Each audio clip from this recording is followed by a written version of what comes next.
Bienvenidos a este nuevo programa de Discutamos México. Soy Claudio Lomnitz y el día de hoy vamos a discutir la idea de la muerte mexicana o las ideas y las prácticas de la muerte mexicana. La muerte, lo sabemos, se trata de, es el desmembramiento de un individuo, de los individuos, pero forma al mismo tiempo parte del proceso de reproducción de la especie. Entonces hay una elaboración cultural de la muerte, al mismo tiempo de que la muerte es pues el gran desconocido de cada uno de nosotros como individuos. Por esas características se podría decir que es un proceso universal. Es legítimo que pensemos en la muerte específicamente a la hora de discutir México. Maestro Regino, ¿usted qué piensa?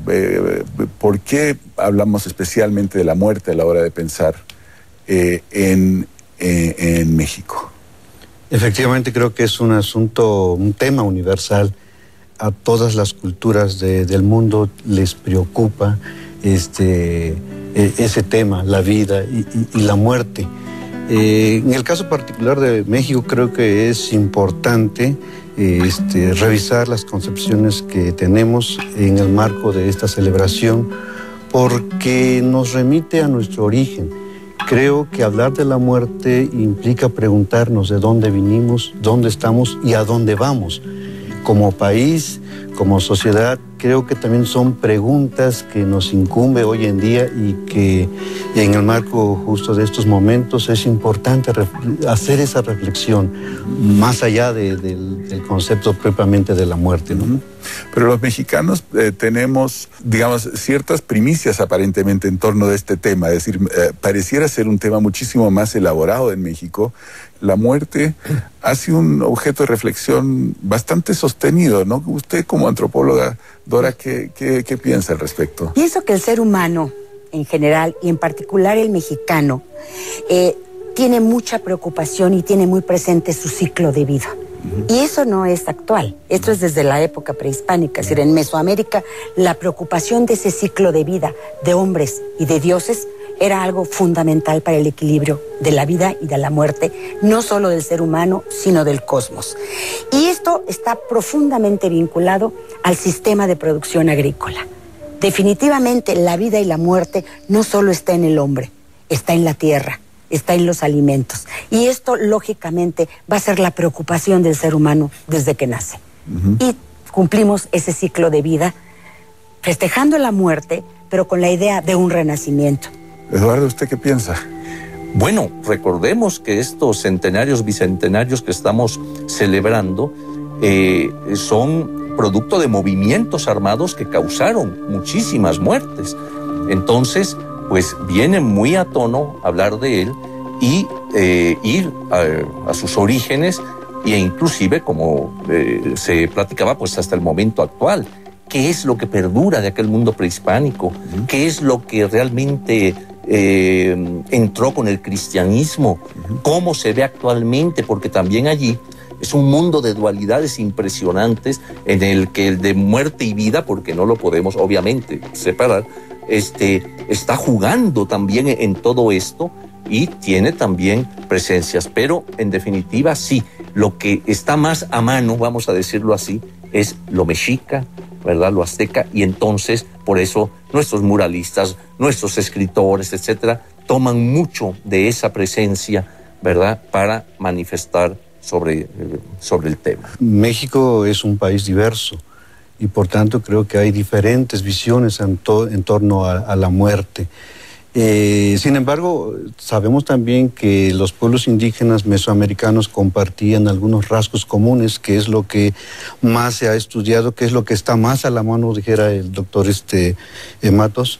Y yo creo que también a partir de eso es como se ha creado una mentalidad de México, las ideas de la muerte, pero yo creo que ahí estamos excluyendo una buena parte de los pueblos indígenas que son los del norte, que ellos tienen una visión distinta, digamos, de lo que se percibe en Mesoamérica históricamente. Y en ese sentido, creo que el nacionalismo, la construcción de este nacionalismo ha llegado a homogeneizar ideas. pareciera ser entonces que lo indígena es a partir de los mexicas y entonces ahí se excluyen toda una serie de ideas y toda una serie de visiones que el resto de los pueblos indígenas tienen, y obviamente decimos que comparten las mismas ideas porque tienen que ver, digamos, con un territorio, tienen que ver con relaciones que ya tenían establecidas mucho antes, ¿no? Creo que en ese sentido sí hay mucho de cierto, pero creo también que muchas cosas han quedado excluidas y no podemos decir la idea de la muerte en México es esta, porque hay muchas y son diversas y una buena parte no la conocemos porque implica conocer la parte intangible de estas expresiones.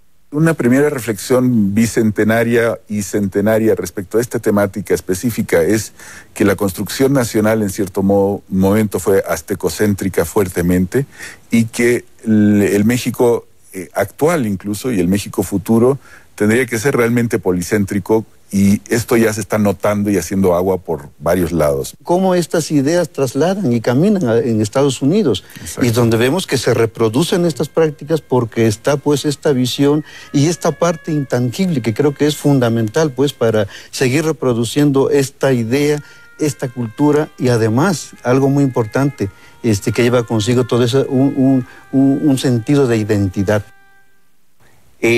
¿Cómo tenemos en la actualidad una imagen digamos, del mundo prehispánico un tanto idílica, mientras que el indígena actual está siendo todavía sometido, expoliado, etcétera, etcétera, ¿no? En el momento de la independencia, fíjate una cosa bien curiosa, los insurgentes van a acudir a el mundo prehispánico idealizándolo. O sea, empiezan a mitificarlo, ¿no? A grado tal que pues se quiere dar la idea, y tú tienes ahí el discurso de Morelos, por ejemplo, en Chilpancingo, en 1813, en que dice, ¿no? Genios de Moctezuma, de Cacamatzin, y empieza a enumerar digamos, a gobernantes prehispánicos del mundo purépecha, que en realidad eran enemigos acérrimos del azteca, pero se quiere dar como una idea de que todo era homogéneo, que había un gran país y que España vino a truncar aquello. Entonces quieren recuperar el cordón umbilical que unía al nuevo país con el México prehispánico, ¿no? Y entonces empieza a verse una serie de fenómenos muy interesantes.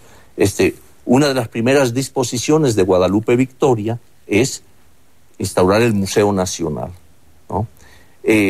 A la Coatlicue se le destapa nuevamente para que habían enterrado, en fin, sí. Todas unas vicisitudes ahí enormes, y ahí queda. Pero lo más importante es qué es lo que identifica a México a través de sus símbolos nacionales. El águila parada en el nopal. Y el nombre de México a todo el país. O sea, aquel interés de los mexicas de controlar y de dominar a otras regiones, se logró finalmente, porque nuestros símbolos nacionales es el águila parada en el nopal y somos mexicanos. Caray. ¿Cómo no? Muchas gracias, Dora. Bueno, realmente yo quiero cerrar dejando algo muy significativo. La muerte entre los grupos étnicos mexicanos, y al hablar de grupos étnicos incluyo al mestizo,